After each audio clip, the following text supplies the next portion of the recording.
Hello everyone, welcome back to my YouTube channel. तो आज हमारे साथ एक बहुत ही स्पेशल गेस्ट है। तो जब मैं कैट 22 में मेरा मार्क्स आया, कैट 23 में मेरे को इंटरव्यू प्रिपरेशन करना था, तो मेरे फ्रेंड के थ्रू रिकमेंड किया गया कि भाई यहाँ ज्वाइन करो, सुधांशु भैया है। आई एम श्योर आप कुछ लोग सुधांशु भैया को पहले से भी जानते होंगे through other means, through YouTube channels and the way that he carries himself. But yes, the way he talk to me that time, मेरा क्योंकि फाइनल शॉट था, ठीक ठाक परसेंटाइल थी, so I placed all my interview burden on his shoulders. Definitely, I was the one who will do the hard work, but he will be the one who will guide me where to do the hard work. And उन्हीं के मदद से मैं बोलूंगा definitely I credit myself as well. But yes, the role of a guide, एक चाणक्य का जो role होता है वो आप कभी डिसरिगार्ड नहीं कर सकते। And he help me become what I was at that time. उसके बाद जब मैंने खुद का जीडीपीआई कोर्स चलाया तो उनका लर्निंग्स भी मुझे बहुत ज़्यादा हेल्प किया। How he made his structure, how he conducted sessions, how he took mock pi. I remember रात को मैंने उनके साथ रैंडमली 2 मॉक पीआई लिया था, एंड वो मेरे जिंदगी के वर्स्ट मॉक पीआईज थे। बट दैट लर्निंग विच केम, किस तरह से उन्होंने फिर मुझे बताया कि कहाँ मैं लैग कर रहा हूँ। And obviously our shared interest for marketing makes it much more interesting to for us to talk. अभी रिसेंटली भी मैंने उनसे कुछ करियर एडवाइस ली थी, so he was generous enough कि ठीक है चलो टाइम देते हैं। तो you will see that side of him where he's a mentor, where he's an educator, where he has helped me, and he is here to help you as well. He has, I think I am Lucknow graduate if I'm not wrong, and he has scored more than 99.5 percentile. 7. 99%, okay. तो आपको वो perspective भी मिलेगा जहाँ पे teacher perspective, एक student perspective, एक mentor perspective है।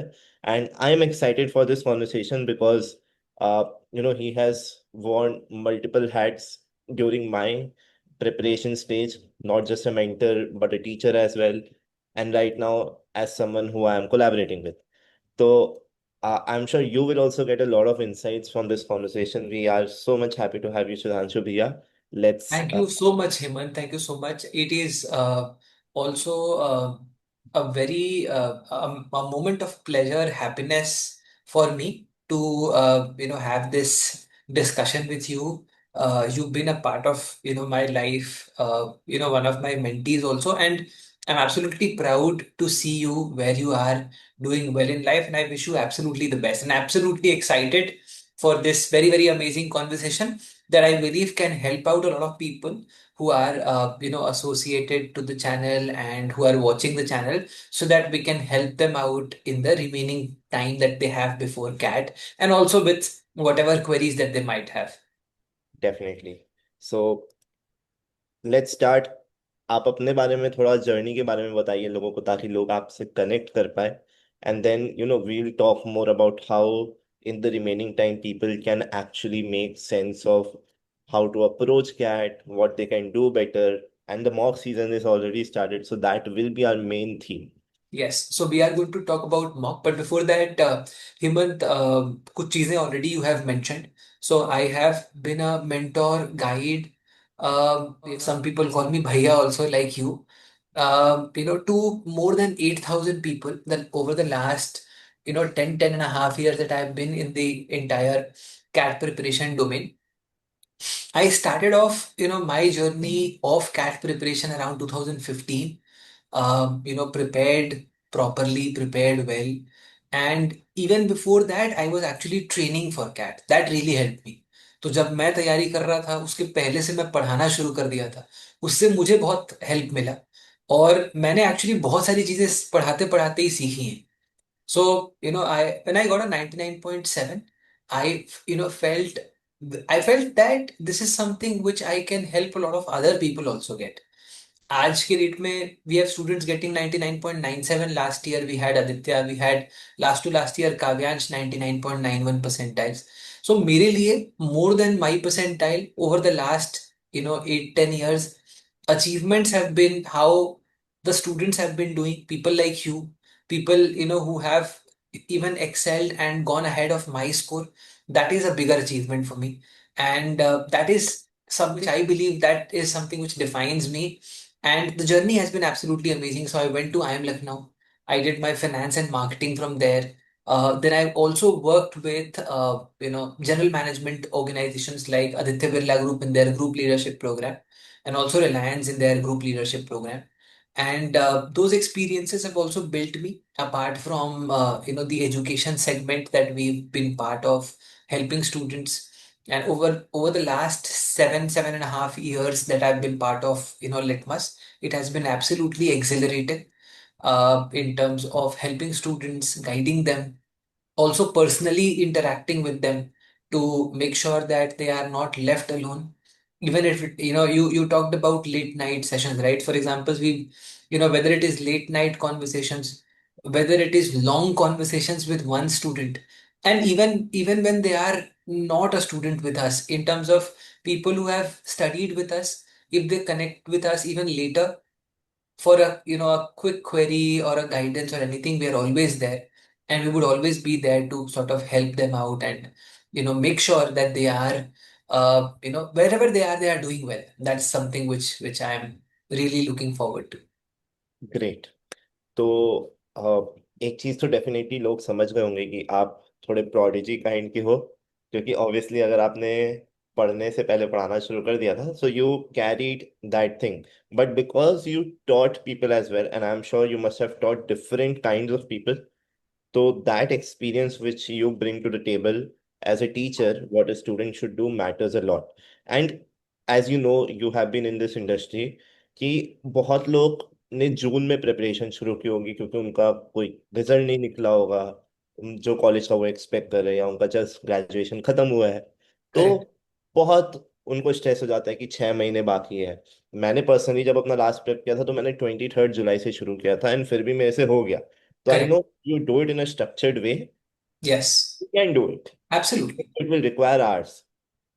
तो आपका क्या टेक है इस पे, and how do you think a person who has started in June, what should be the milestone that they should have ahead in time when they should start taking mocks, and then what are the kind of subjects they should do? Okay. So I have a very interesting anecdote to this Hemant. सो मैंने वैसे तैयारी, जब मैं अपने cat की तैयारी मैंने शुरू की, तो फॉर्मली मैं फरवरी मार्च से मैंने अपना एक टेबल, एक स्टडी टेबल, एक प्लान बना के मैंने शुरू किया। लेकिन आई स्टिल रिमेम्बर एक डेट जो मुझे बहुत क्लियरली याद है। वो डेट था 27 जून। ठीक है। Okay. उस 27 ऑफ जून को मैं ट्रैवल कर रहा था फ्रॉम कैलकाटा टू भुवनेश्वर। ठीक है। So Calcutta is also a place that I have been associated with. तो उस पॉइंट इन टाइम पे मैं जब कैलकाटा में था, ठीक है, तो मैं almost I was a working professional, I was earning. ठीक है। तो मेरे पास थोड़े पैसे आ रहे थे, तो मैं थोड़ा पार्टीज और ये सारी चीजों में लगा रहता था। ठीक है। And I was actually not studying a lot. मतलब मेरा जो प्रिपरेशन स्ट्रक्चर था ना, वो बहुत ही क्लियर या बहुत क्लियरली डिफाइंड स्ट्रक्चर नहीं था। मैं बस पढ़ रहा था। बहुत सारे लोग ऐसे ही तैयारी कर रहे होंगे। तो जी। I would say for both the kind, one kind which is basically people who are who started already, जिन्होंने फरवरी में ही चालू कर दिया होगा लेकिन अभी तक कुछ खास प्रिपरेशन नहीं हुआ और होगा। हाँ। करेक्ट। और दूसरी कैटेगरी जो अभी शुरू कर रहे हैं, मैं ये हम्म, मानता हूं कि दोनों के लिए खासम खास अच्छी अपॉर्चुनिटी है। अगर यहां से भी एक स्ट्रक्चर, तुमने बहुत सही बोला कि यहाँ से स्ट्रक्चर्ड प्रिपरेशन अगर अगर हम करेंगे तो जरूर हम कर सकते हैं। और एक सबसे इंपॉर्टेंट एलिमेंट मैं ये कहूंगा, यहाँ से जो अपने पास टाइम है ना, कुल मिला के लेट्स से 130 132 डेज जो भी बचे हैं अपने पास में, उसको दो पार्ट में डिवाइड कर दो। सबसे पहले एक पार्ट जिसमें आप रख दो अपना प्रिपरेशन, लेट्स से 65 डेज का प्रिपरेशन रख दो, 65 डेज का आप रिवीजन रख दो। जो आपका 65 डेज प्रिपरेशन वाला है, उसके अंदर आप प्रिपरेशन को प्रायोरिटाइज करो, नंबर 1 पे रखो, और नंबर 2 पे आप मॉक्स एंड सेक्शनल्स को रखो। और अगले वाले जो 65 डेज में है, उसमें मॉक्स एंड सेक्शनल्स को नंबर 1 पे रखो, और आपका रिवीजन को नंबर 2 पे रखो। तो ये आपका प्रायोरिटी ऑर्डर होना चाहिए। मॉक्स लेकिन आपको अभी से शुरू करने चाहिए। पढ़ाई के पॉइंट ऑफ व्यू से अगर मुझे मान लो 65 डेज में सिलेबस हिम्मत कंप्लीट करना है, तो कैसे करना चाहिए? देखो, right. बहुत सिंपल हिसाब है। सिर्फ टाइम अकाउंट करने से नहीं होगा कि मैं 2 घंटे कॉन्ट्स पढ़ूंगा, 2 घंटे डीएलआर, 2 घंटे बीआरसी, ऐसे नहीं होगी तैयारी। आपको बहुत क्लियर कट समझना पड़ेगा कि एक्चुअली करना क्या है। तो सबसे पहले, अब जैसे मान लो क्वांट्स का एग्जांपल लेते हैं। क्वांट्स के अंदर मेजरली 5 टॉपिक्स हैं: arithmetic, algebra, geometry, modern maths, number system. अब इसमें अगर अरिथमेटिक, अलजेब्रा और ज्योमेट्री देखें, ये करीब करीब अपना 75% तो यही हो जाता है, 70 to 75% आपका यही है। काम से। तो अगर फॉर एग्जाम्पल आप लेट्स से 65 डेज का प्रिपरेशन कर रहे हो, तो मोटा मोटा आपको मान के ही चलना चाहिए कि 35 से 40 दिन आपको इन तीनों के अंदर डालने हैं। ठीक है। 35 से 40 दिन में आपको क्या करना है? 35 से 40 दिन में आपको ये सारे कॉन्सेप्ट्स बहुत क्लियर करने हैं, पहला number. Second important element is कि इन कॉन्सेप्ट्स के अंदर कम से कम, अगर आप मैथ्स के अंदर कमजोर भी हैं, तो कम से कम फर्स्ट लेवल के क्वेश्चंस आपको आने चाहिए, कि फर्स्ट लेवल का क्वेश्चन मुझे कोई भी दे दो, मैं सॉल्व कर दूं। सही बात है। ठीक है, तो वो होना चाहिए। सिमिलरली डीआईएलआर के अंदर मैं ना एक इंटरेस्टिंग चीज दिखाता हूँ। दिखाइए। मेरे पास आई हैव समथिंग जो मैं दिखाता हूँ। Let me show you something interesting. Okay. DILR के अंदर क्या होता है ना, कि हम लोग बहुत रैंडम प्रिपरेशन करते हैं। ठीक है। एक बार मैं इसको मैं शेयर कर रहा हूँ Hemant. I would just wait for 10 seconds कि सब लोग पहले इसको देख लें। और मैं, जो व्यूअर्स भी आपके चैनल के थ्रू इसको देख रहे हैं, उनको मैं एक ही क्वेश्चन करना चाहूंगा कि आप कमेंट में हमें जरूर बताइए कि इसमें से कितने टाइप्स हैं जो आपने करे। फिर मैं इसके ऊपर आपको एक दो इंपॉर्टेंट एलिमेंट्स बताता हूँ डीआईएलआर की तैयारी से रिलेटेड, और फिर थोड़ी सी बात बीआरसी की करेंगे, फिर मॉक्स के अंदर चलेंगे जो अपना मेजर एजेंडा है।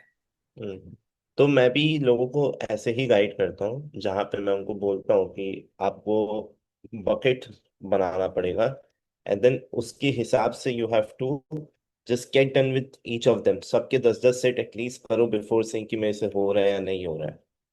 But this is a very comprehensive, I think, chart that people can refer to. So absolutely. सो अगर अब for example, I am sure सब लोगों ने देख लिया होगा। अब आप कमेंट करके मुझे बताओ कि एक्चुअली आपने इसमें से कितने टाइप्स करे हैं, सच में आपने कितने करे, हैंड ऑन हार्ट। अब सोचो, अभी फॉर एग्जांपल मैं, I was interacting with a student जिसने मुझे बोला कि sir, I need a personal mentorship. मैं बोला ठीक है, चलो कनेक्ट करते हैं। मैंने उसको पूछा कि क्या परेशानी फेस कर रहे हो। उसने मुझे बोला कि सर, मैं सेल्फ प्रिपरेशन कर रहा हूँ और मैं डीआईएलआर में स्ट्रगल करता हूँ। मैं बोला ठीक है। मैंने ये वाला चार्ट खोल के सामने रख दिया। बोला मेरे को बताओ कितने वैरायटीज करें। उसने बोला कि 4 वैरायटीज। चार कौन से वैरायटीज बोला, वो भी बता देता हूँ। उसने बोला एक मैंने परफेक्ट होगा अरेंजमेंट्स किया है। एकदम। ठीक है, ये सबने किया होता है क्योंकि, ठीक है। हाँ। उसके बाद एक दो चीजें उसने बोली। उसने बोला ब्लड रिलेशन मैंने किया हुआ है। उसने मुझे बोला कि मैंने इसके अलावा एक हिस्टोग्राम किया है, और मैंने पाई चार्ट किया है। अब अगर गौर से देखें, तो पूरे कुल मिला के जो आपके 30 से 35 वैरायटीज हैं, है ना, उसमें उसके 4 वैरायटीज करे हुए हैं। एक्सपोजर जो है वो बहुत कम है। हम लोग जनरली थॉट प्रोसेस डीआईएलआर में ये बना के चलते हैं कि ढेर सारे सेट सॉल्व कर दो, बट ये नहीं देखते कि एक्चुअली तुमको कितना विड्थ मिला। तो वही बात है। विड्थ और एक्सपोजर बहुत इंपॉर्टेंट है डीआईएलआर के अंदर। तो जब अब तुम सॉल्व कर रहे हो, तो एक चीज समझना बहुत जरूरी है कि भाई, तुम्हारे सारे के सारे वैरायटीज के अंदर अगले 1 महीने का प्लान, मैं, तुम अगर फॉर एग्जांपल 60 डेज का प्लान बनाना चाहते हो ना, 60 डेज का प्लान बहुत सिंपल है। चाहे तुम 200 सेट ही करो, लेकिन हर एक वैरायटी के अंदर तुम्हारा फॉर एग्जांपल लेट्स से 8 से 10 सेट। ठीक है। स्पेशली इसके अंदर कुछ कुछ सेट्स, बहुत कुछ कुछ टाइप्स काफी इंपॉर्टेंट हो जाते हैं कैट के पॉइंट ऑफ व्यू से अगर बात करें, जैसे गेम्स एंड टूर्नामेंट्स। और गेम्स एंड टूर्नामेंट्स के अंदर अपने सब वैरायटीज भी हैं, जैसे तुम्हारा राउंड रॉबिन होता है, सीड बेस्ड होता है, नॉकआउट एलिमिनेशन होता है, डबल एंट्री मैट्रिक्स होता है, उसके अलावा पॉइंट्स बेस्ड होता है। ये हम्म। आपके कुछ की वैरायटीज हो गए।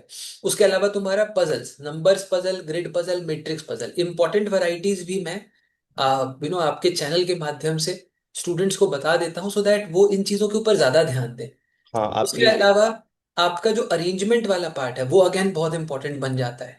स्केड्यूलिंग आपका एक और इम्पोर्टेंट बन जाता है। सेट थ्योरी भी आज से 2 साल पहले बहुत इंपॉर्टेंट था, पिछले 2 साल से आया नहीं तो भाव कम हो गए हैं, लेकिन इंपॉर्टेंट है, कभी भी वापसी कर सकता है ना। एकदम। है ना, तो इसका वो है कि चीते की चाल, बाज की नजर और बाजीराव की तलवार पे संदेह नहीं करते, ये वैसा वाला है। ठीक है, तो इसको अगर आपने छोड़ा और आ गया set theory, 4 set Venn diagram. मेरे समय आया था। मैंने फर्स्ट सेट ही सेट थ्योरी उठाया था हाँ, 20। तो 2022, आई थिंक 2022 में आया, 23 में नहीं आया, 24 में नहीं आया। उसके पहले आपका हर पेपर में है, 22 में भी है, 21 में भी है, 20 में भी है। उसके पहले आपको ऑलमोस्ट हर पेपर में दिख जाएगा सेट थ्योरी। तो इंपॉर्टेंट टॉपिक है उस हिसाब से अगर देखें तो। उसके अलावा रूट्स एंड नेटवर्क्स इंपॉर्टेंट बनता है, बाइनरी लॉजिक आपका अगेन इंपॉर्टेंट बनता है। रिलेटिवली इनसे थोड़ा सा कम लेकिन फिर भी इंपॉर्टेंट टॉपिक्स हैं। उसके अलावा आपका स्टैक्ड बार ग्राफ, अगेन मैं जो टिक कर रहा हूँ वो आपका नेक्स्ट बेस्ट एलिमेंट्स हो जाते हैं, वो बन जाता है। रेडार चार्ट, स्पाइडर चार्ट आपका आने लग गया है, कुछ स्टैटिस्टिक्स बेस्ड आने लग गया है। तो इस टाइप के एलिमेंट्स आपके, अब फॉर एग्जांपल नेक्स्ट बेस्ट अगर हम देखें उसके अलावा टीम फॉर्मेशन या ग्रुपिंग वाले प्रॉब्लम्स। तो ये आपके कुछ इंपॉर्टेंट टाइप्स बनते हैं। अगर केस आप फॉर एग्जांपल लेट्स से 100% लाना चाहते हो तो सब पढ़ो, ठीक है। इस बार हमारे पास वी हैड अ स्टूडेंट जिन्होंने 19 क्वेश्चन अटेम्प्ट किए थे, 22 क्वेश्चन आए थे, 19 के 19 क्वेश्चन सही थे डीआईएलआर के अंदर। तो डीआईएलआर के अंदर अगर सारा तुमको मतलब इस लेवल पे परफॉर्म करना है तो तुमको सब करना पड़ेगा। लेकिन अगर 90 परसेंटाइल क्रॉस करना चाहते हो तो जो मैंने सर्कल किया वो अच्छे से करो, और जो मैंने टिक किया है वो अच्छे से करो, ठीक है। अगर करना है तो सारा करो, लेकिन डीआईएलआर में तुमको 22 क्वेश्चन हो प्रेफरेंस। गए। यस हेमंत। डीआईएलआर में 22 क्वेश्चन हो चुके हैं। 22 क्वेश्चन हो गए हैं ना डीआईएलआर में, फॉर्मेट चेंज हो गया है। तो पहले आई थिंक 2022 में 20 क्वेश्चंस होते थे हाँ। डीआईएलआर में, 23 में भी 20 क्वेश्चन था डीआईएलआर में, 24 में VRC 24, quants 22, DILR 22, total 68 questions थे।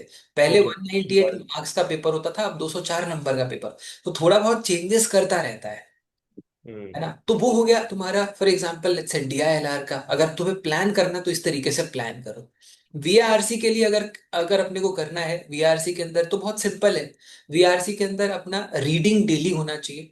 अच्छा, रीडिंग के अंदर भी एक इंपॉर्टेंट एलिमेंट ये है जो हमको समझना पड़ेगा, एंड दैट इज कि भाई वैरायटी है कि नहीं रीडिंग के अंदर। एक एग्जैक्टली। एक इंटरेस्टिंग चीज मैं दिखाता हूँ। हम लोग जब रीडिंग करते हैं ना, तो हम रीडिंग के अंदर ये नहीं देखते कि भाई हम क्या रीडिंग कर रहे हैं, मतलब what is the content looking like, what is it that I am going to do, what is it that I am looking at. Let me share it, now that I am here. So मैं एक interesting element share करना चाहता हूँ। So Himant, if you look at, is my screen visible? It's loading. Yes. है ना। तो अगर for example हम इसको देखेंगे ना, तो अपने पास इसमें मैंने लिस्ट किया हुआ है कि कौन से वेबसाइट्स हैं जहां से तुम रीडिंग कर सकते हो। काफी सारे मॉक्स में जब हम आरसीज बनाते हैं ना, तो भी हम इनसे ही इंफॉर्मेशन लेते हैं, ठीक हम्म। है। तो ये अपने अच्छे वेबसाइट्स हैं फॉर रीडिंग, अगर आप रीडिंग करना चाहते हो। और हर एक वेबसाइट का हमने स्पेशलिटी भी इसके अंदर डाल रखा है, कि देखो स्पेशलिटी आ गया। ये बहुत अच्छा किया आपने। हमने जॉनर भी डाला हुआ है कि कौन से जॉनर के ऊपर कैट में क्वेश्चंस आते हैं, तो आप इन जॉनर के अंदर पढ़ाई करिए। आपको रैंडम नहीं करना है, आपको पढ़ाई में एक एक प्रोसेस लेके आना है, एक स्ट्रक्चर लेके आना है।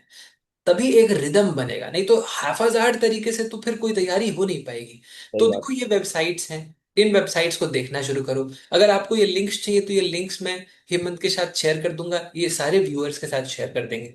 स्पेशलिटी हो गया, जॉनर हो गया, इन जॉनर में आपको क्वेश्चंस कैट में पहले आ चुके हैं, तो इसमें पढ़ाई करना शुरू करिए। अच्छा, एक और इंपॉर्टेंट एलिमेंट है, कॉम्प्रिहेंशन का इशू हो रहा है, तो आप अगर ऑन ऐसे मान लो पढ़ रहे हो तो बीच से पढ़ो, स्टार्ट से मत पढ़ो। बीच से पढ़ोगे तो तुम्हें ज्यादा दिक्कत होगी।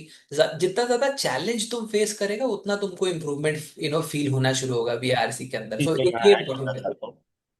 सॉरी हेमंत। एक चीज मैं ऐड करना चाहता हूँ जो शायद हमारे समय में नहीं थी बट अब है, जो है एआई। तो बहुत लोग क्या करते हैं, एऑन एसेस खोलते हैं, एऑन करेक्ट। एसेस टॉपिक के नीचे समरी लिखा रहता है, और वो करेक्ट। बोलते हैं कि हेमंत मैंने पूरा ऐसे पढ़ा, और हाँ। Summary is different from what the author has written. Correct. मैं उनको बोलता हूँ कि भाई उस वेब पेज का प्रिंट लो, चैट जीपीटी में जाओ, बोलो कि मेरा समरी मैंने ये डाला था, एंड ऑथर का समरी ये है, where do you think is the gap in my understanding. And फिर वो जब समझा रहा है तो आप उससे बातें करो कि नहीं मेरे को ये इंपॉर्टेंट लगा, क्यों ये ज्यादा इंपॉर्टेंट है। And I think that process where you are interrogating your own mind या विल ओपन थिंग्स अप। हम लोग ऐसा मतलब एब्सोल्युटली। हुआ नहीं ये चीज। In fact, Hemant, I know that you also did, the bulk of your preparation in the last, 3, 4 months. हाँ, मैं So 4 month. how did you go about your preparation? I am sure वो भी काफी relevant रहेगा। मेरा simple था, जैसे मैंने पहले स्ट्रक्चर निकाला। पहला मेरा था कि मेरे को कितना मार्क्स लाना है, मेरे को ये पता करना था। क्योंकि let's just be very honest, अगर सब लोग 100% का टारगेट लेके शुरू करेंगे नहीं होता है। तो मेरे को अपना, अगर बहुत ब्लंट वर्ड्स में बोलूँ, औकात पता करना था कि भाई मैं कितना ला सकता हूँ, मेरे को कितना लाना है अपने कॉलेज में जाने के लिए जो मेरा टारगेट है। उसके हिसाब से मेरे को पता चला 75 मार्क्स लाना है, तो 25 marks in each of the sections.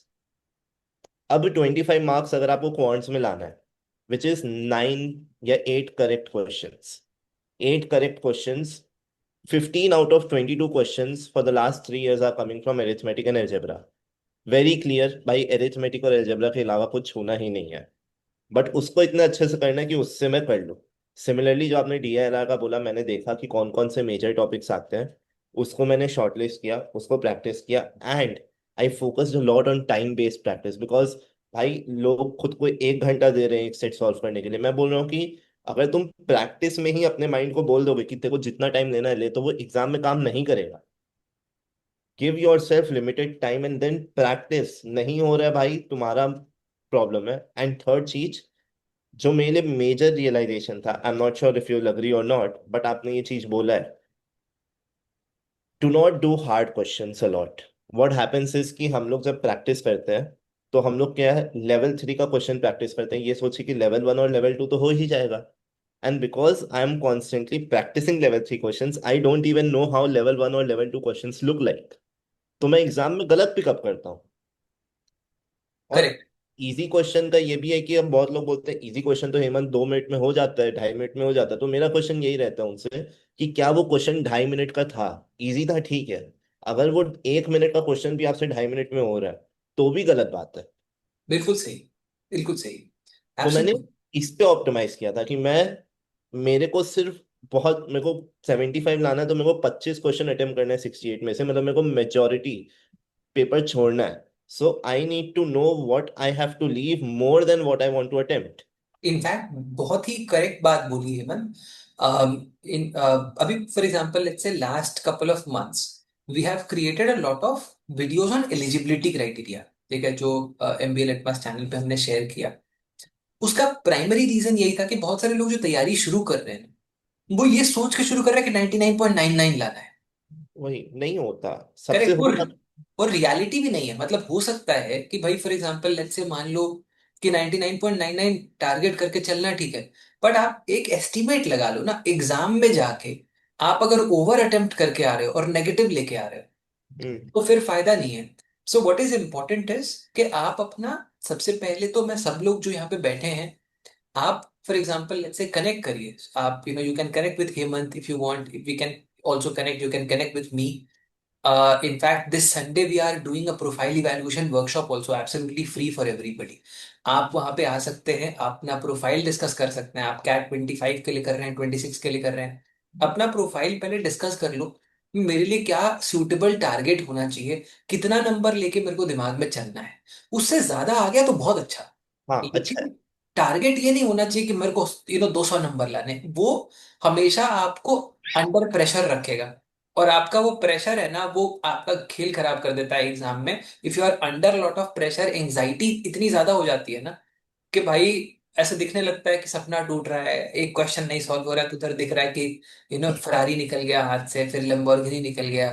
ठीक है, तो वो प्रेशर सेल्फ इम्पोज्ड प्रेशर नहीं करना है, आपको रियलिस्टिक एक्सपेक्टेशन रख के चलना है। एंड सबसे पहले पढ़ाई शुरू कर रहे हो, तैयारी शुरू कर रहे हो, एक बार समझ लो कि मेरे प्रोफाइल के हिसाब से क्या एक अप्रोप्रिएट टारगेट हो सकता है एंड मुझे किस तरीके से उसको प्लान करके एग्जीक्यूट करना चाहिए। तो वो प्लानिंग वाला पार्ट बहुत इंपॉर्टेंट है। Self realization is the next important element.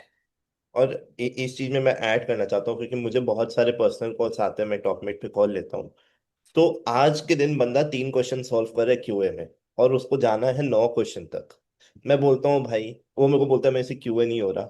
मैं बोलता हूँ 150 दिन है तेरे पास, और तेरे को जो 9 क्वेश्चंस का मार्क छूना है, वो तेरे को आज नहीं, नवंबर में छूना है। तू करेक्ट। नवंबर में छू, कोई दिक्कत नहीं है, क्योंकि कैट से पहले होना चाहिए ना।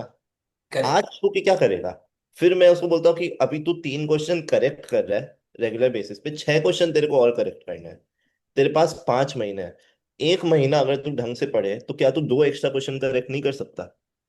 करेक्ट। सडनली उनका माइंड बोलता है अरे हाँ ये तो कर सकता हूँ। तो because they have not broken it down into small packets, they think कि यार मेरे को आज ही चाहिए 70 मार्क्स। बट मेरा क्लियर था, मैंने जब शुरू किया था, आप सोचिए मेरा 2 ईयर का गैप था, मैंने अपना थर्ड अटेम्प्ट दिया, मैंने जो फर्स्ट मॉक दिया उसमें मेरे 27 मार्क्स आए थे। Can you imagine, just imagine कि भाई बंदा सब कुछ छोड़ छाड़ के बैठा और 27 मार्क्स पहले मॉक पे ला रहा है। But correct. मेरा एम था कि भाई मेरे को 70 तक पहुंचना है, धीरे धीरे आगे बढ़ेंगे। 27 से 40 गया, ठीक है, 40 से 50 गया, 60 गया, 70 गया, 70 में कंसिस्टेंट हुआ। वो मेरा एम था। अब मेरे को वो नवंबर में हो रहा है, दिक्कत नहीं है।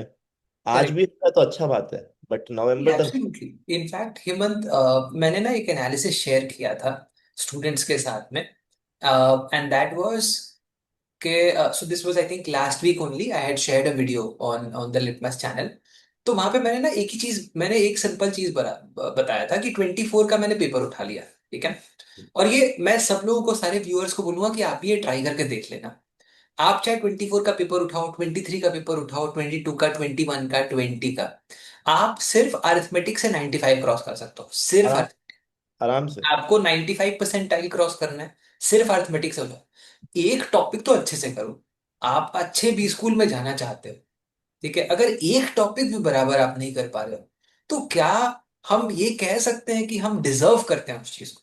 तो आई थिंक सबसे पहले तो अपने आप के साथ शर्त लगाओ कि यार एक टॉपिक ना अरिथमेटिक ही सही है, उसको मैं ऐसा धो दूंगा ना। और बेसिकली मुझे बात बताओ हेमंत, हम डिस्कस कर रहे हैं कि यार 130 दिन में, 130 दिन में एक टॉपिक करना है अरिथमेटिक। चलो उससे ज्यादा अगर अरिथमेटिक अलजेब्रा हो गया तो बोनस। वही। लेकिन अगर तुम मान ले कौन सा बहुत वीक है, तो भाई अरिथमेटिक बहुत अच्छे से कर दो। तुम्हारे for example you can go and check out that video, मैं लिंक भी शेयर कर दूंगा। उसके अंदर बहुत सिंपल है कि भाई 8-9 क्वेश्चन तुम खाली अरिथमेटिक से सॉल्व कर सकते हो, और बहुत इजीली 20 मिनट में। 40 मिनट का तेरा पेपर होता है क्वांट्स का, तुम 20 मिनट वेस्ट कर दिया ना, तो भी तुम 95, 96, 97, 98 ले आएगा। सो आईड रिकमेंड कि अगर तुमको लगता है तुम बहुत वीक है, सिर्फ अरिथमेटिक पहले अच्छे से करो, उसके बाद बिल्ड करो जो तुमको ठीक लगता है कि अरे हाँ मेरे को अलजेब्रा खराब लगता है, नहीं करूंगा मैं ज्योमेट्री कर लेता हूँ चलो, मैं थोड़ा सा नंबर सिस्टम कर लेता हूँ चलो। करेक्ट, उस तरीके से बिल्ड करो, पर एक टॉपिक को एकदम ऐसा धो डालो ना कि वो टॉपिक मतलब तुम एकदम डेमी गॉड लेवल पहुंच गया। मेरे को अरिथमेटिक किंग बोलते थे अपने प्रिपरेशन की टाइम, क्योंकि मेरे को एब्सोल्युटली। पता था मेरे को 2 ही टॉपिक करने हैं, तो अच्छे से करता हूँ। वो सबसे इंपॉर्टेंट है, वो सबसे इंपॉर्टेंट बहुत है। जरूरी है। और लोग हमेशा इस प्रेशर में रहते हैं कि मेरे को सब कंप्लीट करना है, बट जब वो रियलाइज करते हैं कि नहीं भाई तुमको सब कंप्लीट नहीं करना, तो ट्रू लिबरेशन आता है। अब अगर आप किसी को बोलो भाई तुमको 75 मार्क्स लाने हैं, ओवरवेलमिंग लगेगा। लेकिन आप उसको बोलोगे 25 क्वेश्चन चाहिए 68 में से, तो उसको अंडरवेलमिंग है, ठीक है भाई। तो the thing correct. Is people are not putting things into perspective, people are not putting things into numbers, and I think that is where the gap is. People are correct. also, the one thing that I want to address here, and I want you to address here as well, as a teacher, I'm sure a lot of students reach out to you कि sir इसका तो इतना marks आ रहा है, इसका ये इतना ला रहा है, मैं इसके साथ ही शुरू किया था फिर भी नहीं कर पा रहा हूँ, मैं अभी शुरू किया हूँ, मैं इसके साथ कब कैच अप करूंगा। एंड एट दैट टाइम आप उनको जितना भी समझा लो, आप डेटा दे दो कि भाई इतना तुमको चाहिए। मैं अपना पर्सनल एग्जांपल बताता हूँ कि बहुत लोग मेरे से पहले शुरू किए होंगे फिर भी मैंने उनसे ज्यादा लाया। तो that does not really matter unless you are doing good prep. But as a student वो समझते नहीं है, तो आप उनको किस तरह से कन्विंस करते हो? सो हेमंत, मैं डेटा से कन्विंस करता हूँ। So basically for example let's से स्टूडेंट्स मेरे साथ पर्सनली भी इंटरेक्ट करते हैं, ठीक है। हम्म। तो स्टूडेंट्स का मेरे पास डेटा आता रहता है, वैसे तो एक बैकएंड से एनालिटिक्स आता है उनके मॉक स्कोर्स का, ठीक है। हम्म। बट स्टूडेंट्स भी अपने एंड से बना के मेरे साथ शेयर करते हैं कि मेरा फॉर एग्जांपल लेट्स से कैसा चल रहा है मेरा मॉक, ठीक है। और ये चीज मुझे लगता है कि एक एक मेरे पास भी इनपुट्स आता रहता है कि अच्छा किस तरीके से लोगों का परफॉर्मेंस रहा। मुझे मालूम है कि ये वाला मॉक स्लाइटली डिफिकल्ट था, या ये वाला मॉक रिलेटिवली इजी था। बट उनका जब इनपुट आता है ना, तो मेरे को फॉर एग्जांपल लेट्स से, जब जैसे let me give you a very simple example, I do not know whether you are able to see this और नॉट। ब्राइटनेस कम करोगे तो दिखेगा। Is this visible? Maybe हाँ। थोड़ा बहुत विजिबल होगा। नहीं, आप बता दीजिए। So probably. बेसिकली इसके अंदर मेरे पास तो मैसेजेस आ जाते हैं कि मेरा इस तरीके से स्कोर या मॉक परफॉर्मेंस चल रहा है। ठीक है। हम्म। अह, हर एक स्टूडेंट को एक सेल्फ एनालिसिस फ्रेमवर्क भी शेयर किया है, जिसमें वो अपने लेवल पे अपने मॉक्स को एनालाइज करके समझ सकते हैं कि क्या गड़बड़ हो रही है, क्या दिक्कत आ रही है। और उसको फिर जब हम बैठते हैं, एक 3 घंटे का मॉक एनालिसिस करते हैं लाइव, तो उसमें उन क्वेश्चंस को, उन क्वेरीज को कैटर करते हैं। स्टूडेंट्स को मैं बस यही बोलता हूँ भाई, कि तुम ये देख लो, फॉर एग्जाम्पल इसका स्कोर ज्यादा है, उसका स्कोर ज्यादा है, मैं तुमको उसका स्कोर शेयर कर देता हूँ, उसका ट्रेजेक्ट्री देखो, उसका आज का स्कोर मत देखो। तुम ये मत देखो कि आज वो क्या कर रहा है, तुम ये देखो कि उसका पहले 10 नंबर भी आया था, तुम बट ये देखो कि जिसका उसका स्कोर 22 नंबर भी वो आया था। क्या होगा? है मान ना? लीजिए, जैसे आप ये डेटा तो शेयर कर सकते हैं। अब मान लीजिए मैं आपके पास आया, मैं आपका स्टूडेंट नहीं हूँ, कुछ नहीं हूँ, बट रैंडमली रोते धोते आ गया कि भैया मेरा तो एकदम हालत खराब है, ये आईएमएस में लोग 90 99 ला रहे हैं, मैं तो 70 पे अटका हुआ हूँ, मेरे से नहीं होगा भैया। अब आप क्या करोगे? देखो, हिम्मत, सबसे पहले मैं ये रिकमेंड करूंगा कि हमारे पास कुछ स्टैंडर्ड मॉक्स हैं। ठीक है, एक मॉक पकड़ ले। ठीक है, एक मॉक पकड़ ले, वो मॉक ले ले, वो मैक्स जो फॉर एग्जांपल एक एक तो हमने स्टैंडर्ड फ्री मॉक्स रखे हैं। वो फ्री मॉक्स का प्राइमरी ऑब्जेक्टिव ही प्रिलिमिनरी एनालिसिस है। हम्म। ठीक है, वो ले ले। और बेसिकली उसके अंदर जो स्कोर्स आएंगे, और स्कोर से ज्यादा जो एनालिटिक्स आएगा, उसके बेसिस पे I will give you pointers. देख, मेरा काम है प्रैक्टिकली चीजों को इवेलुएट करना, और उसके ऊपर कुछ एक्शनेबल इंसाइट्स जनरेट करना। ठीक है। तो आई वुड, बट इफ अगर तुम मेरे पास रोते रोते आ गया, तो मैं ऑब्वियसली तुमको पहले चुप चुप कराऊंगा। लेकिन मैं ये कहूंगा कि for example I share you a couple of mocks. ठीक है, people who are watching this can sort of take that, and if they want कि हाँ एक बार मैं कनेक्ट करूं और डिस्कस कर लूं, वो भी कर सकते हैं। Primary element is understand it. वो तुमको एक प्रॉब्लम बताने की कोशिश कर रहा है, उसको मोटिवेशन डिमोटिवेशन की तरह मत लो। ठीक है, कि फॉर एग्जांपल लेट्स से बीमार हो गया, उसके बाद डिप्रेस भी हो गया कि मैं बीमार हूं। अरे भाई, बीमार है तो इलाज करवाओ। सिंपल बात है ना। हम लोग क्या करते हैं, मॉक टेस्ट पे मॉक टेस्ट लेते जाते हैं कि कभी ना कभी तो अच्छा आएगा। अरे गैम्बल नहीं है। ठीक है, तुमको अगर मॉक में कोई प्रॉब्लम आइडेंटिफाई हो रही है, तो तुम वो प्रॉब्लम को सॉल्व करने की कोशिश करो भाई। एंड सही। कनेक्ट करो मेंटोर्स के साथ में, कनेक्ट करो सीनियर्स के साथ में, people like you who can give them insights, people who can give them inputs. कि हाँ भाई देख, ये परेशानी मुझे भी आई थी। अब जैसे मेरे केस में होता है, तो ऐसा नहीं कि सारी परेशानी मुझे ही आ जाएगी, लेकिन there are so many students I have seen, I have been part of their journeys. तो किसी ना किसी के केस में जब ऐसी दिक्कतें पहले आई होती हैं, उनकी लर्निंग से भी हम फॉर एग्जांपल सामने वाले को हेल्प कर पाते एकदम। मैं ये भी बोलता हूँ बहुत लोगों को, and there is just one line that I say, कि mocks are not a test of how ready you are. Mocks are mocks are making you ready for the exam. हैं। एब्सोल्युटली। क्योंकि आपको नहीं पता जो क्वेश्चन यहाँ आ रहा है वही कैट में आएंगे। अगर मॉक्स ऐसा होता जो आपको गारंटी करता कि भाई ये जो क्वेश्चन है वो कैट में आने वाले हैं ऐसे ही, तब आप समझ सकते हो कि भाई नहीं हो रहा। बट आपको पता ही नहीं कैट में क्या आएगा। This is just a test कि हाँ भाई देखो आप किस तरह से स्ट्रेटेजाइज करते हो जब चीजें डिफिकल्ट हो, आप प्रेशर में टूट रहे हो कि नहीं, आप अपना कंपोजर कैसे रख रहे हो, एंड करेक्ट। आप 2 घंटे बैठ पा रहे हो कि नहीं। It's absolutely. नॉट कि भाई आपको कितना आता है। करेक्ट। नहीं, एक बड़ी इंटरेस्टिंग चीज है, मैं एक सेंटेंस है जो मैं कई स्टूडेंट्स को कई बार बोलता हूँ। वो ये है ना कि देख, अगर तेरे पास लाखों रुपए हैं, तो तुम बहुत कुछ खरीद सकते हो। लेकिन अगर तेरे पास मान ले लिमिटेड है 10,000 रुपए, तो भी तुम घर चलाओगे ना। तो हाँ। तुम्हारी लर्निंग अगर लिमिटेड भी है, तो भी तुम मॉक के अंदर कुछ ना कुछ तो कर सकते हो। ऐसा तो नहीं हो सकता कि कुछ ही नहीं कर पा रहे हो तुम मॉक में। ऐसा तो नहीं हो सकता है कि तुम इजी क्वेश्चंस आइडेंटिफाई भी नहीं कर पा रहे हो। तो जी। अपने आप को कंपोज करना, 2 घंटे फोकस के साथ बैठना, तीनों सेक्शंस को प्रॉपरली अटेम्प्ट करना, कोशिश ये करना कि सारे के सारे क्वेश्चंस मैंने देखे हैं। उसके अलावा मैंने आइडेंटिफाई किए कि भाई ये कौन से इजी क्वेश्चंस है, कौन से डिफिकल्ट क्वेश्चंस है। अगर तुमने जो आइडेंटिफाई किया इजी है, वही क्वेश्चन इजी निकला, तो तुम इट्स अ अपने आप विन। को ट्रीट करो भाई, इररेस्पेक्टिव ऑफ तुम्हारा score. It's a win, 100%. I think the only reason why I succeeded for in the last time is because I got an eye कि भाई मैं इजी मीडियम और हार्ड क्वेश्चन को differentiate कर सकता हूँ, मैं आज भी कर सकता हूँ। Exactly exactly. वो बहुत मैटर करता है। बेसिकली देखो, सारे क्वेश्चंस तुम्हें नहीं सॉल्व करने होते हैं। जो जो इंसान 40% भी कर देता है वो भी 99 बहुत इजीली क्रॉस कर देता है। सो 40% भी ज्यादा ही है।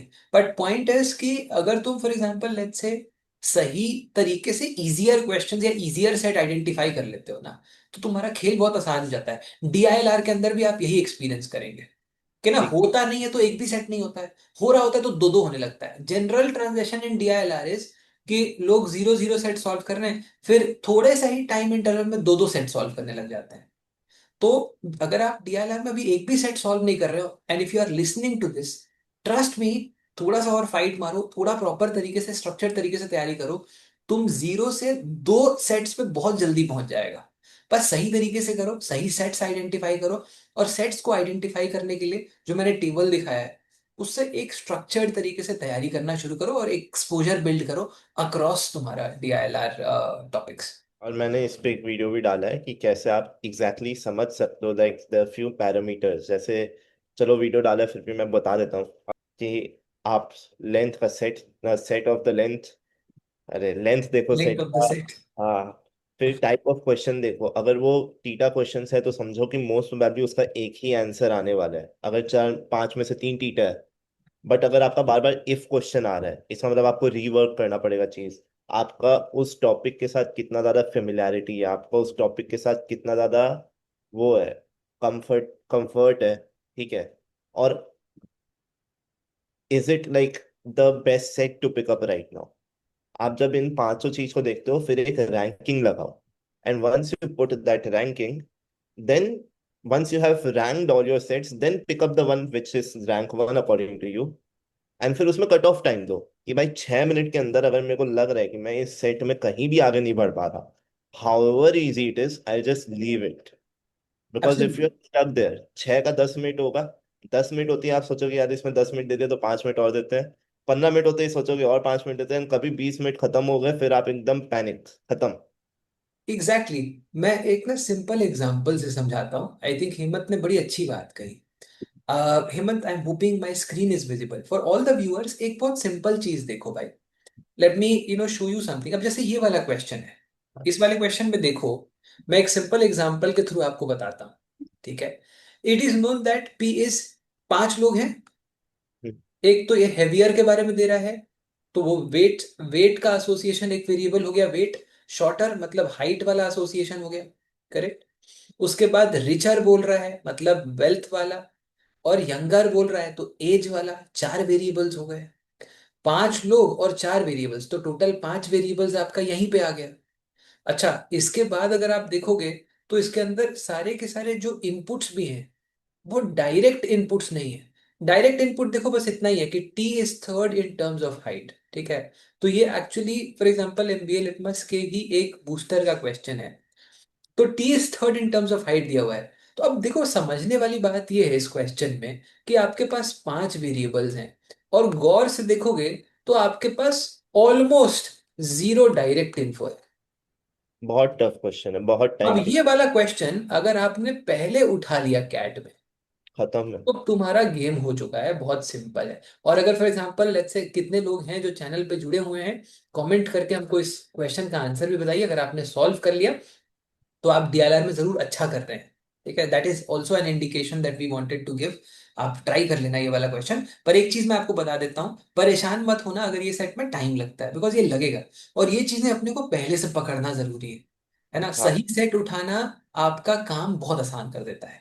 सही बात है। जैसे इसमें टेबल बनता है और मैं भी वो वेरिएबल्स देखता था कि कितने वेरिएबल्स है जिसपे मेरे को प्ले करना है।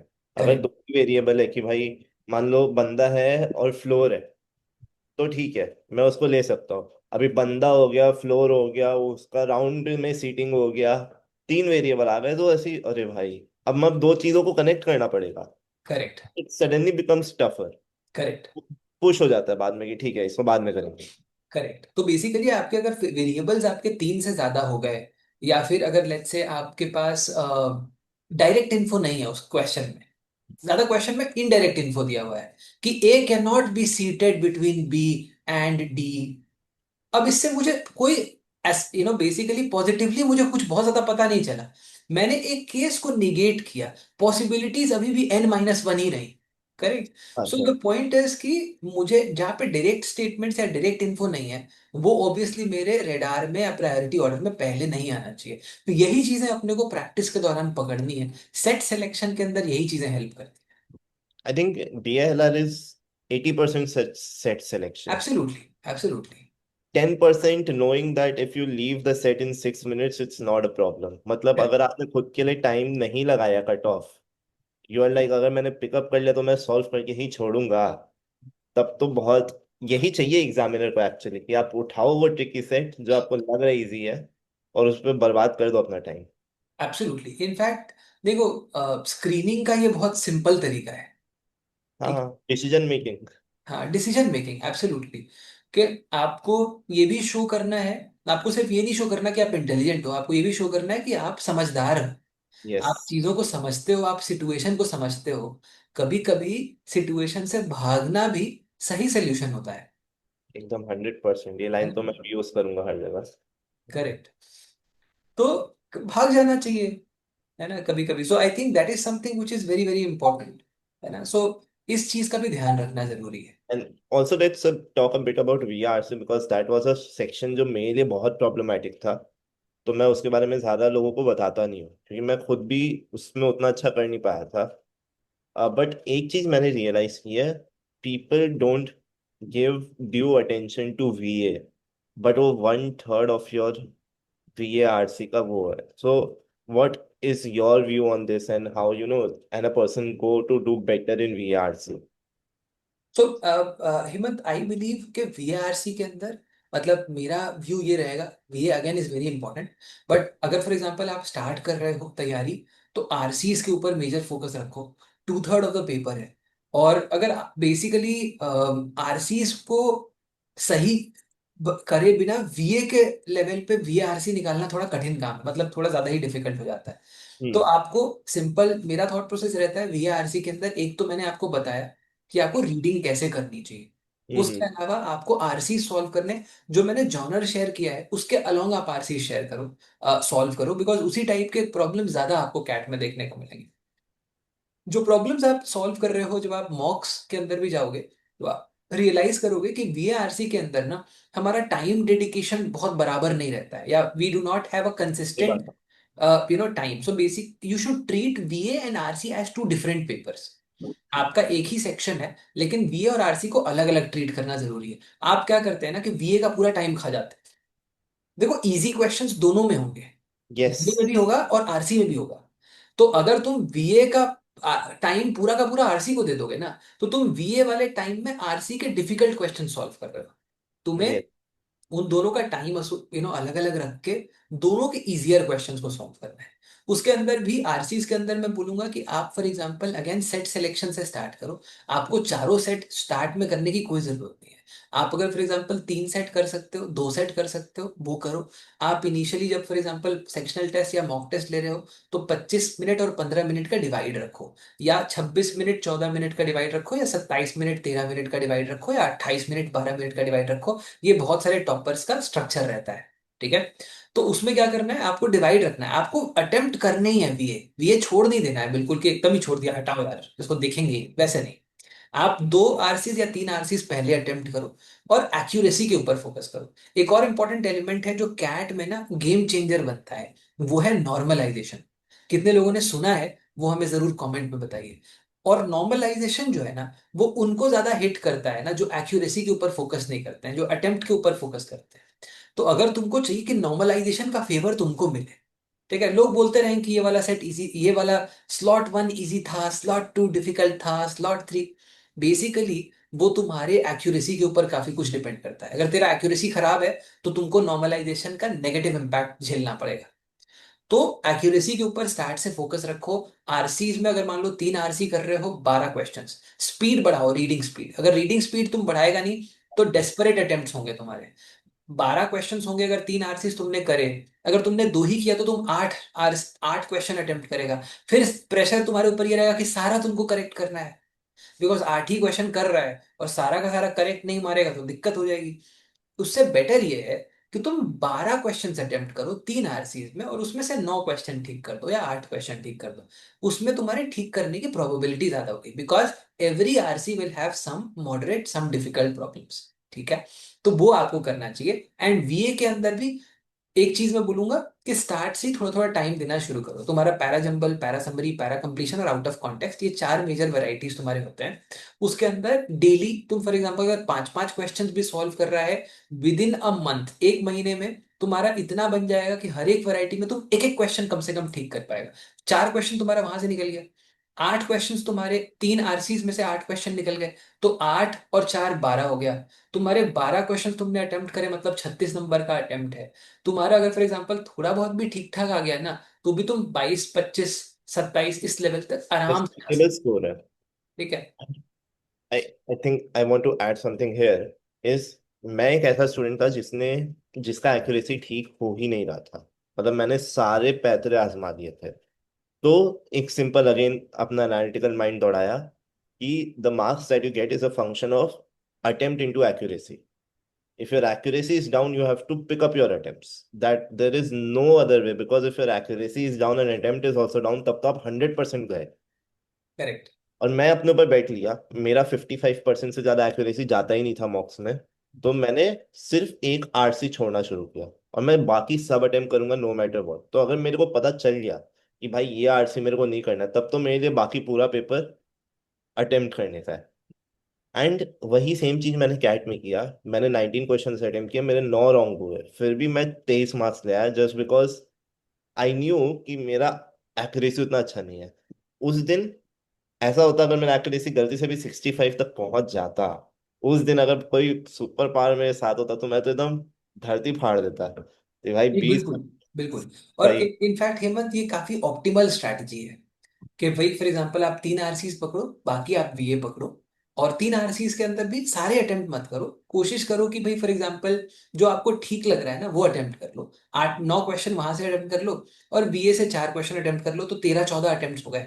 उतना बहुत है। मतलब अगर फॉर एग्जांपल लेट्स से बीआरसी में आप लेट्स से 13 14 अटेम्प्ट करो अच्छे से, मतलब गुड अटेम्प्ट्स। ठीक है ना। डेस्परेट अटेम्प्ट से बचना है बीआरसी में। डेस्परेट अटेम्प्ट कि भाई पूरे पूरा 40 मिनट लगा के 2 आरसी पढ़ा है, तो अब तुमको 8 क्वेश्चन मारना ही पड़ेगा ना। तुम्हारा बेस्ट ऑल्टरनेटिव कोई और है ही नहीं। तो तुमको है। 24 नंबर लाने की लालच में तुम सारा क्वेश्चन मार्क करोगे, और उसमें से 5 गलत हो जाएगा, तो 3 × 3 9 नंबर मिलेगा, और 5 गलत हो गया उसमें से, तो सिंगल डिजिट में स्कोर बन जाएगा। तो ये आपका वीआरसी में सबसे बड़ा प्रॉब्लम है। स्पीड बढ़ाओ, रीडिंग डेली करो। एक्यूरेसी तभी बढ़ाने के लिए क्या कर सकता है इंसान? क्योंकि मैंने लास्ट तक ये चीज फेस किया कि मेरा एक्यूरेसी नहीं बढ़ा। आपके हिसाब से एक्यूरेसी एक्यूरेसी बढ़ाने का क्या? एक्यूरेसी के लिए देखो Hemant, my simple take on accuracy is कि एक्यूरेसी सबका हिट होता है। अगेन, तुम कौन सा क्वेश्चन अटेम्प्ट कर रहे हो।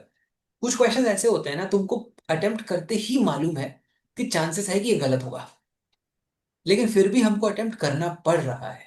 क्यों? True. क्योंकि हमने उतने क्वेश्चन, हमारा हमारा क्या है, विड्थ ही नहीं कवर हुआ पेपर में।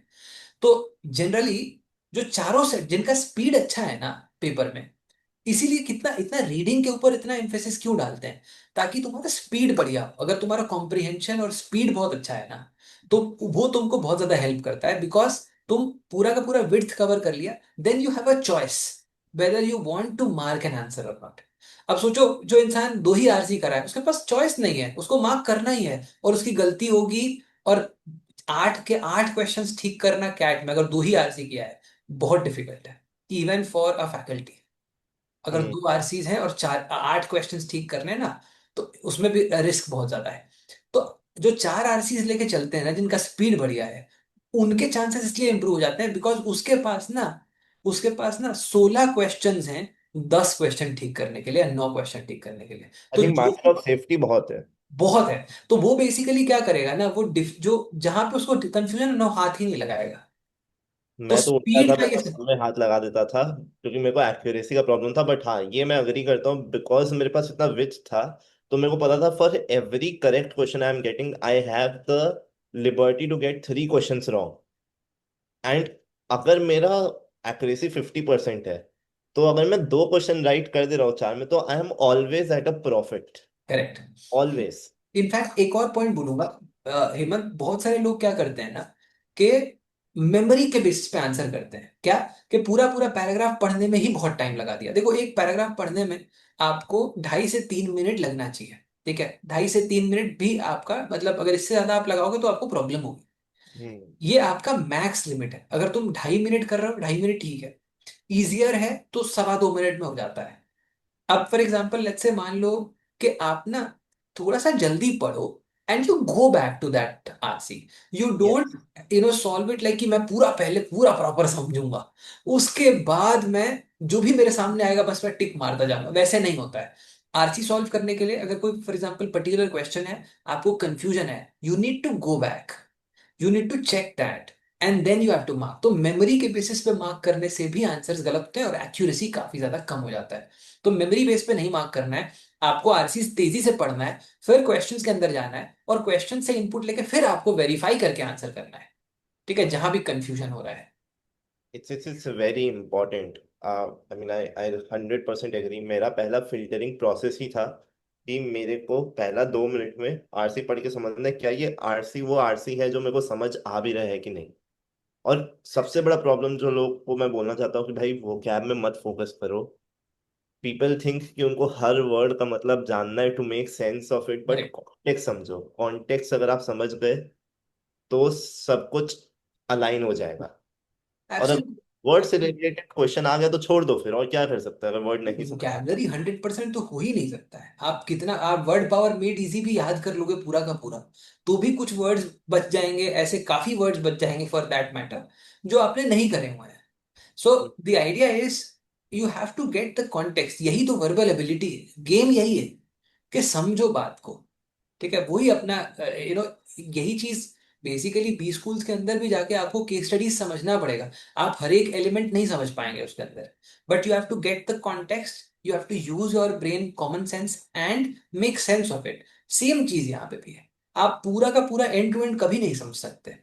तो ये सही। सोच के मत चलो कि मैं पूरा 100% कॉम्प्रिहेंशन करके ही क्वेश्चन में जाऊंगा, उसमें बहुत टाइम लग जाता है। 60-70% आपको कॉम्प्रिहेंशन मिल जा रहा है, बहुत अच्छे क्वेश्चंस में जाइए, क्वेश्चन पढ़िए, फिर वापस आइए। एंड एक चीज मैं एड्रेस करना चाहता हूँ, आप भी यूट्यूब पे हैं, मैं भी यूट्यूब पे हूँ, ठीक है। एंड बहुत लोग अब यूट्यूब पे आ चुके हैं। एंड लिटरली मेरे को कुछ लोगों ने भेजा है, आप मानोगे नहीं, वीडियोस भेजा है जिसमें जिनका वीआरसी में 99। अब जैसे आप मान लीजिए आप पहले से ही बहुत अच्छे हैं पढ़ने में, you are a voracious reader, तो आपने 2.5-3 मिनट का लिमिट अपने लिए सेट कर लिया। बट मेरे लिए वो पॉसिबल नहीं है, आई am not a good reader, मेरे को 5-6 मिनट लग जाएंगे। अब भाई बंदों ने बोल रखा है कि भाई तुम लोग जून में भी शुरू किया तो वर्ड पावर मेड इजी खत्म करो। And I am like no, touch भी मत करना उसको। You will just get away वो कैब में जो इंपॉर्टेंट चीज है उस पर ध्यान लगा। What correct. Do you recommend as a teacher, do you think it's absolutely. Word नहीं नहीं, पावर में होना चाहिए? I absolutely agree with you Hemant. I think word power made easy मैंने खुद अपनी लाइफ में कभी नहीं कंप्लीट किया। मैं 2-3 बार वर्ड पावर मेड इजी पे सोया हूँ, ठीक है, क्यों पढ़ते हुए सो गया मैं। ठीक है, मुझे वर्ड पावर मेड इजी से बोरिंग किताब, मैंने शायद ही कोई किताब देखी होगी वर्ड पावर मेड इजी से ज्यादा बोरिंग। ठीक है, तो मुझे तो बहुत बोरिंग लगता है और बहुत नींद आती है। मैंने इनफैक्ट वर्ड्स भी जो सीखे हैं वो रीडिंग से ही सीखा है। कि हम्म। रीडिंग में जब इनिशियली रीडिंग करना चालू किया तो बहुत अटकता था, तो अटकता था तो फिर वर्ड मीनिंग देखता था। और उसके अंदर ऐसा बहुत सारे लोगों के साथ होता होगा कि रीडिंग करते हैं तो अटक जाते हैं, फिर वर्ड मीनिंग देखते हैं, है ना। तो वो चीज है, अगर आपके साथ हो रही है तो नॉर्मल है, घबराइए नहीं। It's something which happens with almost everybody who starts their preparation, correct. So that is absolutely normal, but you do not need to like memorize word power made easy, आपको जरूरत नहीं है। आप अगर एम्पल रीडिंग डेली कर रहे हो ना, उसमें ही आपको ढेर सारे वर्ड्स मिल जाएंगे, 10-15 वर्ड तो वहीं से मिल जाएंगे। आपने कोई वर्ड है उसका कंटेक्चुअल मीनिंग समझ लिया फॉर द टाइम भी, लेकिन पढ़ने के बाद उसको देख जरूर लो कि ये वर्ड क्या था, ठीक है, हम्म। क्या था। वो मैं करता था, कंटेक्चुअल मीनिंग समझ लिया, उस पॉइंट इन टाइम पे समझ नहीं आया कि क्या वर्ड है, लेकिन बाद में देख लिया कि अच्छा ये ऐसा ऐसा है। अभी जैसे फॉर एग्जांपल हेमंत, हम ऐसा करते हैं कि जो हम डेली रीडिंग करते हैं ना, जो स्टूडेंट्स डेली रीडिंग करते हैं, उन सबके जो वर्ड्स होते हैं, ठीक है, जो भी उनको डिफिकल्ट लगा, उन सबको कोलेट कर लेते हैं। तो हम वर्ड पावर मेड इजी से चलते ही नहीं है। सो एट लिटमस भी हम वर्ड पावर मेड इजी से नहीं चलता है। मतलब मैं तो honestly word power made easy कभी रिकमेंड नहीं करता, किसी को मैंने word power made easy recommend नहीं किया है लाइफ तो कि मैंने वर्ड भी। पावर मेड इजी पढ़ो। ठीक है, एक लिस्ट बना लेते हैं, तुम वही वर्ड्स बेस जो तुम रीडिंग कर रहे हो ना, उसमें जो तुमको डिफिकल्ट वर्ड्स मिल गए, मान लो फॉर एग्जांपल 7 8 मिल गया, उसको तुम एक शीट में पॉपुलेट कर दो। वो शीट का एक्सेस सबके पास है। ठीक है, वो पीयर लर्निंग कैसे काम करता है, वो शीट का एक्सेस सबके पास है। अब जो मैं आज पढ़ रहा हूँ ना, जो वर्ड्स मैं पॉपुलेट कर रहा हूँ ना, वो बाकी लोग भी देख रहे हैं। अच्छा, उसके अंदर ये भी है कि वर्ड है तुम्हारा, उसका मीनिंग है और उसका एप्लीकेशन इन अ सेंटेंस। तो उससे मेरे को समझ में आया कि वो वर्ड कैसे यूज करना है। तो उसको मतलब वर्ड को अगर सिर्फ वर्ड मीनिंग के पॉइंट ऑफ व्यू से हम लेंगे ना, तो हमारे लिए it's not a good enough objective. लेकिन अगर मैं ये सोचूं कि मेरी वोकेबलरी में वो ऐड होगा, फ्यूचर में वो वर्ड मैं कभी यूज कर सकता हूँ, तो मुझे उसके लिए उसका मीनिंग भी समझना जरूरी है और उसका एप्लीकेशन भी समझना जरूरी है। तो word power made is, as I told you, कि नॉट नेसेसरी। अगर आप अभी कर रहे हैं तो आई से रीडिंग करिए, वर्ड पावर मीड इजी करने की जरूरत है। एक चीज मैं बहुत लोगों को बोलता हूँ, मैं जनरली लड़कों को ही बोलता हूँ, ठीक है, कि भाई अगर आपको कोई अतरंगी वर्ड मिला है और आपको उसका मतलब याद रखना है, just use that word in conversations with a girl. Impress हो जाएगी वो, अपने गर्लफ्रेंड के साथ करो या जो भी जिसको भी इंटरेस्ट, क्योंकि लड़कियों को वो कैब अच्छा लगता है, वैसा अच्छा वो कैब को यूज करता है। तो भाई यूज कर लो, इतना ही अगर चुल है वो कैब करने का तो सीखो और वो वहां यूज करो ताकि रिकॉल हो, क्योंकि मोस्ट लोग जैसा आपने कहा यूज करते नहीं है, हम लोग एप्लीकेशन है नहीं। तो अगर आज को आप कोलेट भी कर ले, आज आपके पास 30 वर्ड आ जाए, आप वो कल भूल जाओगे। कल भी क्या, मैं तो रीड करने के आधे घंटे के अंदर ही भूल जाऊंगा। करेक्ट। मैं तो वो तो होता ही है, वो तो होता ही है। आप उसको यूज नहीं करोगे तो आप भूल जाओगे। अगर यूज करना है तो भाई किसी कॉन्वर्सेशन में करो, थोड़ा अपना भी भाव भाव भरवा लो। हाँ मतलब कई बार लोगों के ऐसा भी होता है ना कि जबरदस्ती वो कॉन्वर्सेशन में वर्ड्स डाल रहे होते तो फिर हैं। जबरदस्ती आ रहा है। तो आई थिंक ठीक है, मतलब as long as it it is helping you, right, it's okay. मेरे को कभी हेल्प नहीं की क्योंकि मैंने कभी सीखा ही नहीं। ठीक है, मैं मतलब सिर्फ बेसिकली बहुत सारे लोग हैं जो जिन्होंने एक्चुअली वोकैबलरी के ऊपर बहुत ज्यादा फाइट नहीं मारा। और वोकैबलरी बेस्ड एग्जाम नहीं है कैट। मतलब कैट के अंदर आपको वोकैबलरी ओरिएंटेड बहुत ज्यादा क्वेश्चंस नहीं आते हैं। कुछ कुछ उनका एग्जाम्स हैं जहाँ पे ट्रिक आते हैं, कैसा मैथ दिखता, वगैरह के अंदर एंड मैथ वगैरह के अंदर। पर कैट में आपको वोकैब बेस्ड क्वेश्चंस कम आते हैं। वही उनका क्वेश्चन रहता है मेरे से भैया कि भाई कैट तो ठीक है, लेकिन अगर मैं एनमैट स्नैप जैट पे फोकस कर रहा हूँ और वो इतना क्लोज प्रॉक्सिमिटी से होता है एग्जाम में कि मैं एक हफ्ते में अपना वो कैब सही नहीं कर सकता, तो मैं क्या करूँ कि जहां आप मेरे को बोल रहे हो वो कैब नहीं करो, बट फिर वो सब एग्जाम आपसे वो कैब डिमांड कर रहे हैं। बट अगर for example let's say Hemant, अगर आप उन पेपर्स को देखोगे ना, उसके अंदर वोकैबलरी ऐसा कोई बहुत खतरनाक नहीं है। सिंपल सिंपल आपके वर्ड्स वहां पे आपको देखने को मिलेंगे। आप रीडिंग, मैं ये नहीं कह रहा हूँ कि बिल्कुल ही इग्नोर मार दो। हम वर्ड पावर मेड इजी के बारे में बात कर रहे थे। मैं ये कह रहा हूँ कि जब आप रीडिंग करते हो ना, तो भी आपको काफी वर्ड्स मिलते हैं नेचुरली। और जो वर्ड्स नेचुरली मिलते हैं सेंटेंस के दौरान, आपको परेशानी दे देते हैं किसी चीज को समझने में, उनको याद रखना आसान होता है। ठीक ये है, बात आपके लिए जब आप वर्ड पावर मेड इजी से कोई वर्ड पढ़ते हो ना, तो that is just a word for you. उसका और आपकी लाइफ में कुछ एप्लीकेशन नहीं है। होगा। लेकिन जब आप रीडिंग के दौरान पढ़ते हो, that's a natural way of getting acquainted with a certain word, and therefore your chances of remembering that word is much greater. कोई वर्ड ने आपको परेशान कर दिया, पूरे आरसी का मीनिंग नहीं समझने दिया, आपको उस वर्ड से खुन्नस है, आप वो वर्ड याद रखेंगे। तो उसको फाइंड आउट करके, so I think that is something which you can do, which will help you in the other exams which are demanding vocabulary. Great, great conversation. I think हम लोग लास्ट पार्ट में आ गए हैं and it will just be a fun part. वहाँ sure sure Hemant, चार yes. पांच questions पूछा जाएगा एंड आप अपने हिसाब से आंसर करिएगा। श्योर। ठीक है, so tell me the one thing that begin the that was the biggest roadblock for you in your mock test. So one thing which was the biggest roadblock for me in the mock test, reading comprehensions. I was troubled by reading. मैं वीए part में ठीक करता था initially जब मैं prepare करना start करता था, बट मेरे लिए जो बिगेस्ट चैलेंज था वो आरसीसी थे। तो मैं आरसीज के अंदर मेरे से साथ मैंने बहुत सारी गलतियां आरसीज के अंदर करी हैं initially. And I also had initially poor accuracy into the RCs. So one thing which I can tell you all is कि अगर आपका आरसीज गड़बड़ है ना, तो कंसिस्टेंसी से इंप्रूव हो जाएगा। बेसिकली आपको करना ये है कि डेली रीडिंग रखनी है और आपको डेली सॉल्व करते जाना है। इनिशियली फॉर एग्जांपल आपका एक्यूरेसी खराब होगा, बट आप थोड़ा हम्म। सा एनालिसिस रखो, आपको पता होगा कि कोई क्वेश्चन गड़बड़ हुआ है ना, आपको एग्जाम में भी मालूम था कि यार ये गलत होने वाला है ना। तो उन चीजों के ऊपर थोड़ा कॉन्शियसली विचार करें और अपना एक रिदम, एक एक एक स्ट्रक्चर बना के चलो। विद इन 30 डेज अगर आप फॉर एग्जांपल हर दिन 4-4 आरसी मार रहे हो, मेरा वही था, मैंने आरसी जब मैंने करना शुरू किया तो मैं दिन में 4 आरसीज कर रहा था, उसके अलावा मैं 2 से 3 रीडिंग्स भी कर रहा था। तो उतना मेरे को काफी हेल्पफुल लगा in terms of improving in VRs. Okay. What was your worst mock score? My worst mock score, I tell you my worst mock experience, मेरा मेरा वर्स्ट मॉक स्कोर बहुत ज्यादा कम नहीं है हेमंत, लेकिन मेरा वर्स्ट मॉक एक्सपीरियंस ये है कि there was once I was taking a mock and I was actually not able to do anything. ठीक है, मेरा कुछ नहीं सॉल्व हो रहा था, तो मैं भाग गया मॉक छोड़ के, मैंने बंद कर दिया, मिडवे बंद कर दिया मैंने। ठीक है, दिस वाज अगेन 2015। ठीक है, तो मैं भागा, मतलब जान बचा के कि भाई ये मॉक ना मेरी जान ना ले ले। तो मैंने Oh, बंद कर दिया मॉक को, in वो from a मेरे bad वर्स्ट। हाँ, तो practically what is that score? That score is zero, right? place. ठीक है, so practically that is a zero score.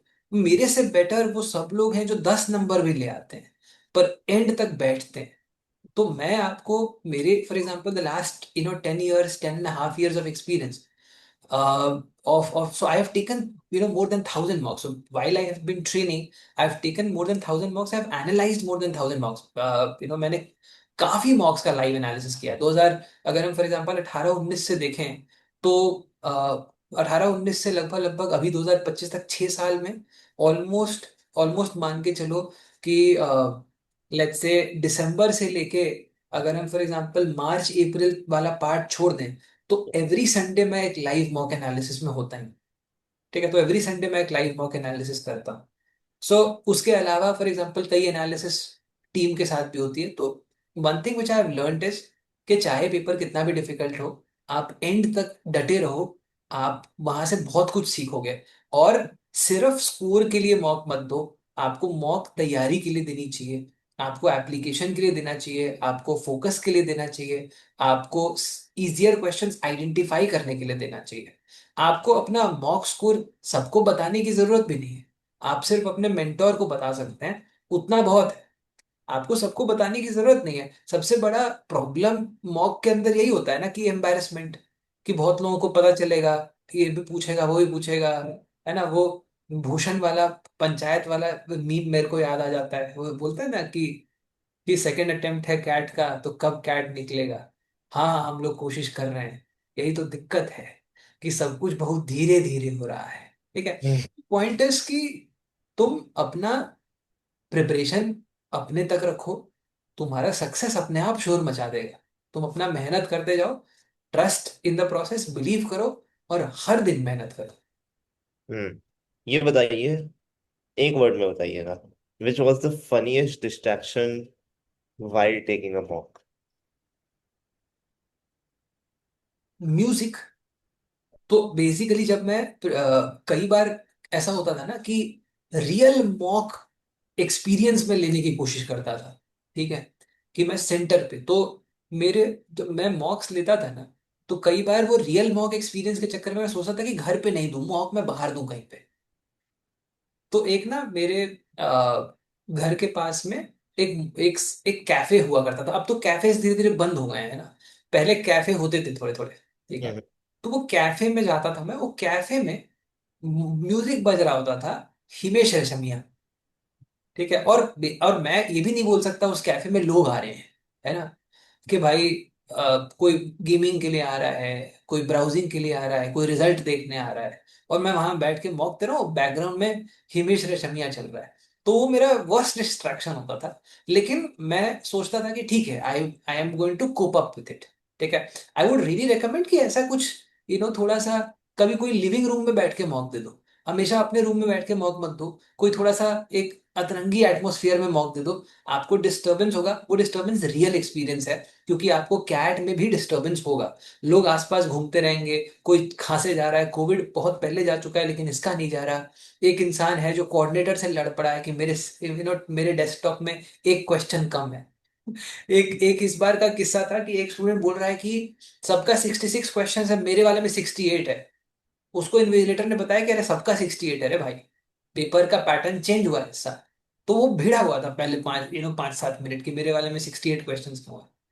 ठीक है, तो इस टाइप की चीजें होती हैं, रियल एक्सपीरियंसेस। तो मैं रेकमेंड करूंगा कि आप रियल सिमुलेशन करो। जैसे for example Hemant might be interesting to know, जैसे दिल्ली एनसीआर के अंदर हम लोग ऑफलाइन मॉक्स भी कराते हैं। तो बेसिकली जो फॉर एग्जांपल स्टूडेंट्स हैं यहाँ पे, वो ऑफलाइन मॉक्स सेंटर पे आके ऑफलाइन मॉक दे दो। That is something which is very helpful to understand कि मैं कैसे परफॉर्म करूंगा इन अ एटमोसफियर जहाँ पे और भी लोग हैं। बिकॉज वो प्रेशर दिखता है जब आप लोगों के साथ बैठ के देते हो ना, उसका हम्म। प्रेशर अलग होता है। एक चीज मैं करता था अपने लिए कि मैंने क्योंकि कैट तीसरे बार दे रहा था तो मेरे को पता था माउस क्लिक्स बहुत ज्यादा होते हैं एट एनी रैंडम पॉइंट। कभी भी वो 2 घंटे में 1 सेकंड के लिए भी माउस क्लिक तो रुकता ही नहीं है। तो मैं जब मॉक देने बैठता था, यूट्यूब पे एक वीडियो है माउस क्लिक का, मैं उसको ऑन करके बैठता था। तो पूरा टाइम टिक टिक टिक टिक आवाज आ रहा है जो असली सेंटर में भी होता है, and I M concentrating in that. वो मेरे को करेक्ट। बहुत हेल्प किया, बहुत हेल्प किया वो तो। नहीं नहीं, बिल्कुल है। आई थिंक ये सारी चीजें इंपॉर्टेंट हैं। बहुत सारे लोग घर वालों को बोलते हैं कि यार कोई नहीं आएगा मेरे रूम में। आप दरवाजा खुला छोड़ दीजिए कुछ मॉक्स के लिए, आने दीजिए लोगों को, थोड़ा बहुत डिस्टरबेंस होने दीजिए अपने आसपास, ये भी तैयारी है। हम्म। ये बात तो सच है। But I think lot of people got a lot of insights. Final question के साथ खत्म करते हैं। How would you describe your life before and after MBA in one line, in just one line? I think before and after MBA it has been transformational. Okay, I would say that मैं पहले भी मेहनत कर रहा था, मैं अभी भी मेहनत कर रहा हूँ, लेकिन जो एफिशिएंसी है वो बहुत इंप्रूव हो गई है। तो मैं सब लोगों से यही कहना चाहूंगा कि अगर आप एफर्ट मारने वाले इंसान हैं, अगर आप एमबीए करेंगे तो आपका एफिशिएंसी बहुत बढ़ जाएगा, और आपकी प्रोडक्टिविटी आप यूटिलाइज कर सकते हैं, creating value for yourself, creating value for an organisation and for the people in the society at large as well. एक ही सेंटेंस था ना। थोड़ा बहुत तो चलता है। तो टीचर है तो टीचर का तो हक ही है कि एक की जगह दो तीन बोल दे। टीचर को आप रोक नहीं सकते, वो तो कैरेक्टर है टीचर का। तो it was fun having you. I'm sure I'll include the necessary links in thank you the so much, thank you so much description Hemant. so that people can, take advantage of all the free things that are being offered. And absolutely. uh, I'm sure they will get a lot of value connecting with you. They can connect with me as well. I'll also give a absolutely. lot of value. Absolutely. And yes. uh, we'll keep coming up with more videos, guys. For the people who are here till the end, ठीक है, मैं अपनी तरफ से एक आपको Sudhanshu sir के साथ 15 मिनट का फ्री सेशन देता हूँ। एब्सोल्युटली। अगर एंड आप तक दी एंड लिखना तो मैं समझ जाऊंगा आप एंड तक, और सुधांशु सर के साथ free session. Thank you so much guys, thank you so much for all your love and support. जितने भी लोग हेमंत को फॉलो कर रहे हैं, I would say that you are in the right hands. He is one person who is genuine. of all the people that I know, he's one of the people who I have also mentored in the past, and I truly, truly respect him because of the good work that he's doing. So keep showing your love and support, and make sure that you follow his videos, follow his opinions, and अपना मेहनत करते जाइए। बाकी जहाँ भी आपको help लगेगी, हम आते रहेंगे, आपको हेल्प करते रहेंगे। And if you would need any help, connect करो यार, अच्छे से एफर्ट मारो। आई एम प्रिटी श्योर एक इंसान अगर एक परिवार से अच्छी जगह पहुंच जाता है ना, तो पूरा परिवार सेट हो जाता है। और यू नो या कुछ जनरेशंस भी, आई वुड से। सो आई वुड से कि एफर्ट मारो, क्या पता अपने परिवार में वो तुम ही हो। Thank you so much for the kind words, and I am sure there are lot of people who want to be that person in their family जो फैमिली स्टेटस को सोसाइटल वे में एक लेवल ऊपर लेके जाए। कई but मैं कई लेवल ऊपर लेके जाएंगे, मेहनत करते जाइए। एक लेवल ऊपर लेके जाना तो आपको भी डेवलप करना होगा। So get in touch with us. Thank you so much once again and I wish you a good day. Bye thank you Hemant, thank you everybody, bye bye. Bye.